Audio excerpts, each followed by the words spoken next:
তিনি যখন তার পুত্রদেরকে বললেন, ইয়া বুনাইয়া লা তুশরিক বিল্লাহি, তোমরা আল্লাহর সাথে কখনো শিরিক করবে না, ইন্না শিরকা লাযুলমুন আযীম, নিশ্চয় আল্লাহ রাব্বুল আলামিনের সাথে শিরিক করাটা মহা অন্যায়। বিজ্ঞ পিতা তার সন্তানদেরকে প্রথমেই বলে দিলেন যে কখনোই আল্লাহর সাথে শিরিক করবেন না। আর আমরা বিজ্ঞ পিতা প্রথমেই ছোট্টকাল থেকে সন্তানকে কি বলি জানেন? সন্তান প্রথমেই সকালে উঠে ব্রাশ করবে, তো ব্রাশ করার ইংরেজি সন্তানকে আগে শিখাবো। বাথরুমে যাবে, সন্তানকে ওইটা আগে শিখাবো। আত্মীয় স্বজন বাড়ি থেকে চলে গেলে টাটা জানাতে হয়, ওইটা শিখাবো। আত্মীয় স্বজন বাড়িতে আসলে কদমবুসি করতে হয়, এগুলো শিখাবো। আত্মীয় স্বজন বাড়িতে আসলে সালাম দিতে হয়, আত্মীয় স্বজন বিদায় বেলায় তার জন্য দোয়া করতে হয়, এগুলো আমরা শিক্ষা দিতে পারি না। আদর্শ পিতার আদর্শ সন্তান, এই সন্তানগুলোই তো জাহান্নামে যাওয়ার কারণ হতে পারে।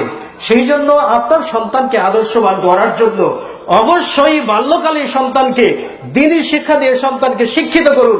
যেই শিক্ষা, আরে ভাই, আপনি আপনার সন্তানকে ভার্সিটির জীবনে হাজার হাজার টাকা খরচ করে, লাখ লাখ টাকা খরচ করে আপনি টিউশনে করিয়ে তাকে পড়াচ্ছেন, কিন্তু এমন একটা সিলেবাস পড়াচ্ছেন না যেই সিলেবাসে পিতামাতার সঙ্গে সৎ ব্যবহার করতে হয়।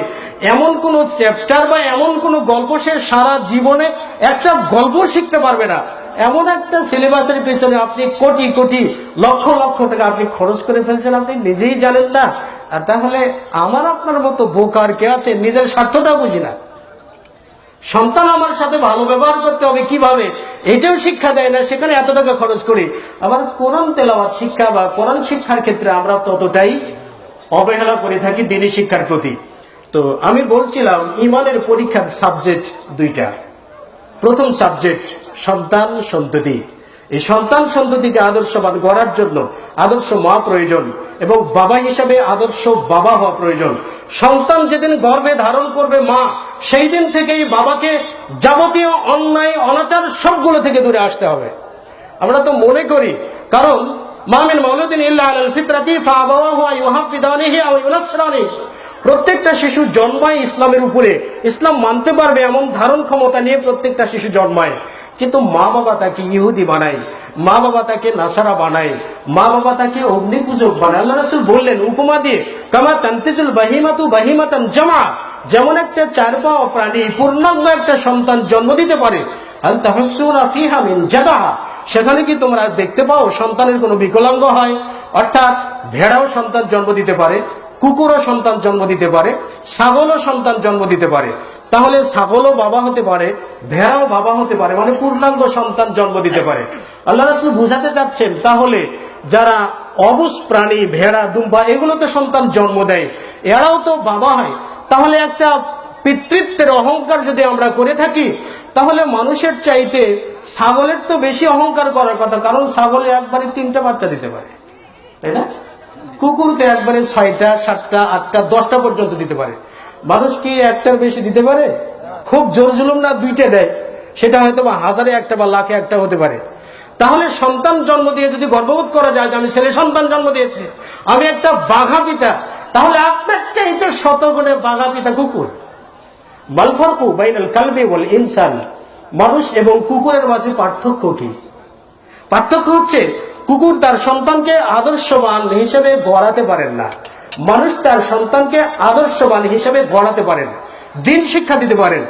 এখন মানুষ যদি তার সন্তানকে দ্বীন শিক্ষা না দিয়ে জানোয়ারের মতো স্বভাব বানিয়ে ফেলেছে, যে জানোয়ারের মতো দাঁড়িয়ে থেকে প্রস্তাব করে রাস্তায়, আর যদি তাকে বলেন এই বেটা, আরে রাস্তায় এভাবে দাঁড়িয়ে প্রস্তাব করে নাকি, তো আপনার সন্তান তখন আপনাকে বলবে প্যাক প্যাক করলে তো গায়ে দিয়ে দেবো। হ্যাঁ, এমন একটা জানোয়ার সন্তান আপনি জন্ম দিয়েছেন, আর অহংকার করছেন যে আমার সন্তান ছেলে, আমার বাবা সন্তান জন্মগ্রহণ করেছে, মেয়ে সন্তান নয়। তাহলে এখানে অহংকার করার কিছু নেই। অহংকার সেখানেই আপনার সন্তানকে আপনি মানুষ করতে পেরেছেন কিনা, আপনার সন্তানকে আপনি আদর্শ শিক্ষা দিতে পেরেছেন কিনা। নবী সাল্লাল্লাহু আলাইহি ওয়াসাল্লাম বলেছেন যে